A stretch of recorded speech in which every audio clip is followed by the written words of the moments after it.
বন্ধুরা দেখুন, একটা ছবি করছে, একটা ছবি আঁকানো ছিল, তার উপর থেকে আমার নতুন করে তাকে রং করে তাকে নতুন শেপ দেওয়া হচ্ছে। আমারই আঁকা ছিল এই ছবিটা, কেমন হবে জানি না, নতুন করে আবার করছি। দেখতে থাকুন, কেমন হয় জানি না।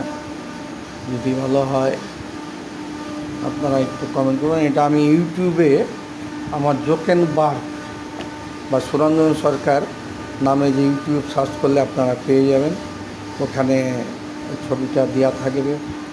আপনারা সবাই ভালো থাকবেন, সুন্দর থাকবেন, সুস্থ থাকবেন। আজকে খুব সুন্দর রোদ উঠেছে।